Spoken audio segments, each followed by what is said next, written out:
ఇప్పుడు రేవంత్ రెడ్డి గారు గద్దర్ అవార్డ్స్ అని ప్రకటించాడు. ఆ పేరు ఇష్టం లేకనే చాలా మంది దూరంగా ఉన్నారు ప్రభుత్వానికి, ఇండస్ట్రీ వాళ్ళని చెప్పేసి. ఎవరు దూరంగా ఉన్నారు, ఎవరి దగ్గరగా ఉన్నారు? ఇప్పుడు నేను అందరూ వెళ్ళారు. అంతకుముందు గద్దర్ అవార్డ్స్ ఉన్నప్పుడు మేము కొంతమంది వెళ్ళాం. మేము ఇండస్ట్రీయా, నిన్న వెళ్ళిన వాళ్ళు ఇండస్ట్రీయా, లేకపోతే ఉన్న ఛాంబర్ ఇండస్ట్రీయా, ఇట్లన్నీ మాట్లాడుకుంటూ పోతే అనవసరం. ఇప్పుడు మనం దేన్నన్నా పెంచుకుంటూ పోదాం అనుకుంటే పెంచుకున్నా వచ్చేది ఏం లేదు. ఇప్పుడు అల్టిమేట్గా ఇవాళ సినిమా తీసే వాళ్ళది ప్రాబ్లము.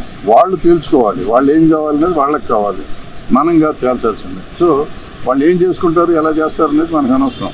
ఇప్పుడు నిన్న వెళ్ళిన వాళ్ళైనా, మొన్న మేము గద్దర్ అవార్డ్స్ అని చెప్పి మీటింగ్ పెడితే అలాంటి వాళ్ళు మేము వెళ్ళింది అయినా కానీ మేము ఎవరూ సాల్వ్ చేయలేం. ఒక సలహా ఇవ్వగలం ప్రభుత్వానికి. ప్రభుత్వం ఆలోచించే విధానం ఏముంటే ఆ విధానం ప్రకారం పనులు ఉంటాయి. బెనిఫిట్ షోలు ఉండవని ముఖ్యమంత్రి స్పష్టంగా చెప్పారు. నిజంగా బెనిఫిట్ షోలు అవసరం అంటారా? టికెట్ రేట్లు పెంచడం అవసరం అంటారా? అంటే ఇది నేను 15-20 ఏళ్ళ నుంచి చెప్తున్నా, బెనిఫిట్ షో అనేది వెయ్యకూడదు. ఇది ప్రీమియర్ షోలు వెయ్యొచ్చు. ప్రీమియర్ షోలు మేము వేసేవాళ్ళం. నేను మొగుడు కావాలి లాంటి సినిమాకి 20-25 ప్రీమియర్ షోలు వేసాను ఫ్రీగా. అక్కడ మన జనానికి మెడ్రాస్లో ఉన్న వాళ్ళందరికీ చూపించేసాను.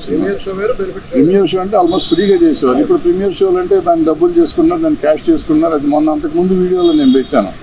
మనకి సినిమాకి తేడా వచ్చేది ఒక 100 కోట్లు.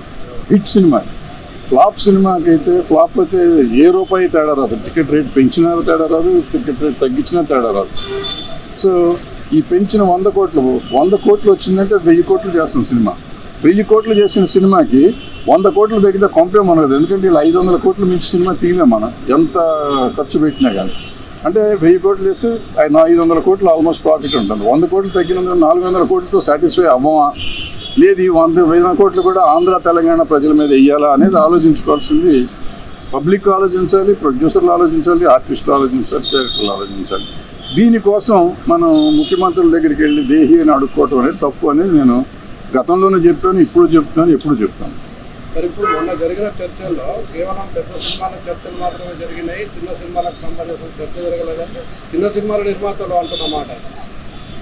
అంటే ఇప్పుడు ఏ సినిమాలు అనేది ఏం అక్కడ ఇంటర్నేషనల్ స్టాండర్డ్లో సినిమాలు తీయాలి అనేది మనకు ఉంది. ఆల్రెడీ ఇంటర్నేషనల్ స్టాండర్డ్ ఇవ్వాలి. పుష్పం ఉంది, మొత్తం ఆల్ ఇండియా రికార్డ్స్ అన్ని బ్రేక్ చేసిందంటే గర్వమే కదా. అంటే ఆటోమేటిక్గా మీకు ఇంటర్నేషనల్ రికార్డులో వచ్చింది. ఇప్పుడు టాప్ 100 లిస్టులోకి వస్తే మీరు కింద ఎక్కడో ఉంటుంది, 90లోనో 95లోనో ఉంటుంది.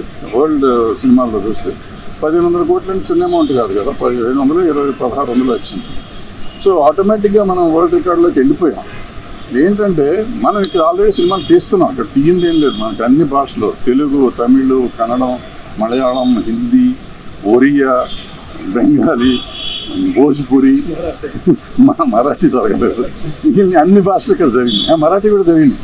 మరాఠీ కూడా సైరాద్ ఇక్కడ జరిగింది.